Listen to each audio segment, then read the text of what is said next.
Think about the last time you went grocery shopping.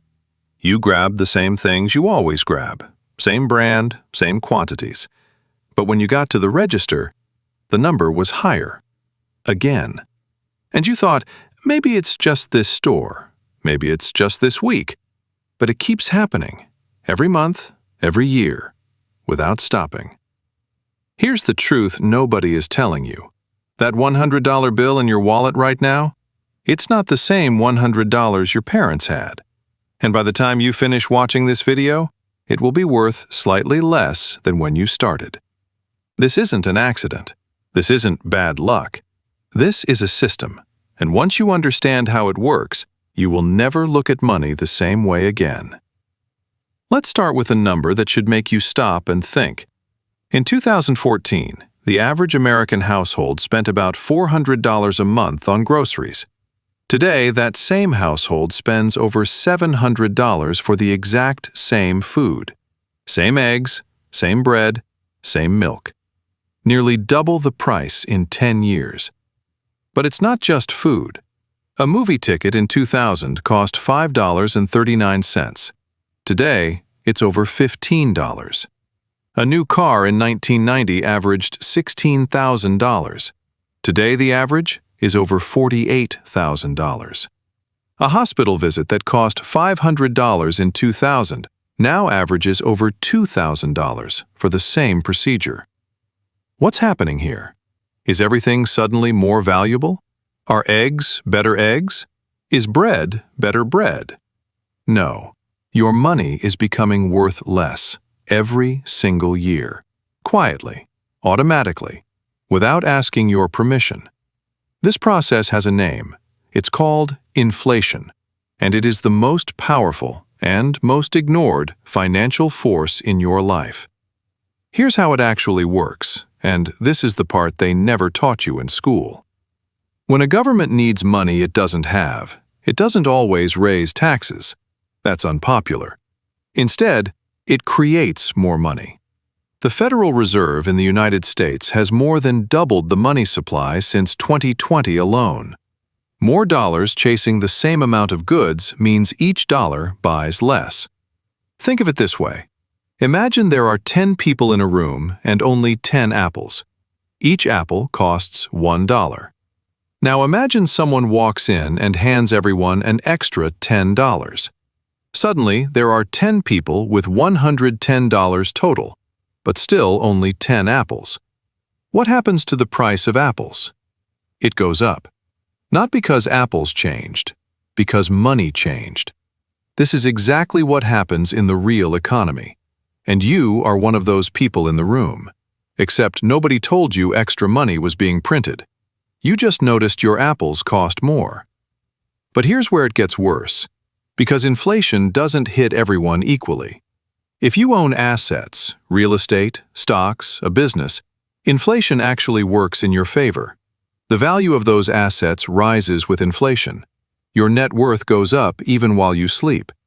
But if you keep your money in cash, in a savings account earning 0.5% interest while inflation runs at 4%, you are losing 3.5% of your purchasing power every single year. Guaranteed, without taking a single risk. $100,000 sitting in a standard savings account for 10 years at 4% inflation is worth the equivalent of roughly $66,000 in real purchasing power. You didn't spend it. You didn't lose it in the market. You just held it, and a third of it quietly disappeared. This is the silent tax. You never see it on a receipt. Nobody sends you a bill. But it is the most consistent tax you will ever pay. Now let's talk about something that makes this even more personal. You've probably noticed that your salary goes up sometimes, maybe 3%, maybe 5% in a good year. And for a moment, it feels like progress. But here's the question nobody asks. Is your raise actually keeping up with inflation? Between 2020 and 2023, inflation in the United States averaged over 5% annually. Wage growth for most workers averaged 4.2%. That means even people who got raises got poorer. Their paycheck said more. Their life said less. This is called real wage decline. and it has been happening to the majority of working Americans for decades. In 1970, a single income could support a family, own a home, own a car, and save money. Today, two incomes often struggle to do the same. The math didn't change. The money did. So why do prices never go back down? This is the question everyone wants answered. And the honest answer is, they almost never do. Economists call this price stickiness. When input costs rise, fuel, labor, raw materials, businesses raise prices to protect their margins. But when those input costs fall, prices rarely follow. The higher price becomes the new normal. Companies discovered something important during COVID. They raised prices citing supply chain issues. Then, supply chains recovered, but prices stayed high, and profits went up.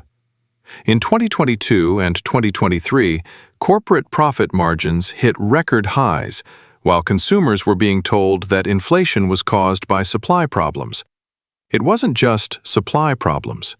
Part of what you're paying for is the discovery that you'll keep paying. So what do you actually do with this information?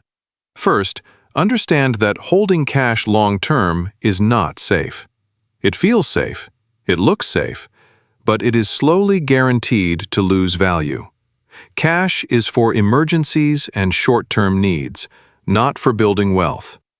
Second, put your money in things that grow at or above inflation. Index funds tracking the S&P 500 have historically returned 7 to 10% annually over the long term. Real estate has historically appreciated above inflation. Even a basic diversified portfolio beats a savings account over any 10-year period. Third, think in real returns, not nominal returns.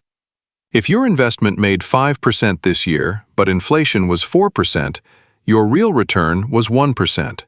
That is the only number that matters. Everything else is an illusion. Fourth, increase your income faster than inflation increases prices. This sounds simple, but most people never treat it as urgent. A skill that makes you 20% more valuable this year beats any investment strategy in the short term. Here is the most important thing to understand about inflation. It is not going away. Every major economy in the world targets a 2% annual inflation rate as normal and desirable. That means, even in a healthy economy, prices are designed to rise forever. In 20 years, at 2% annual inflation, prices will be 49% higher than today. At 4%, they will be 119% higher. The house that costs $400,000 today will cost over $800,000 in 20 years, not because it got better, but because money got weaker. The question is not whether this will happen. It will.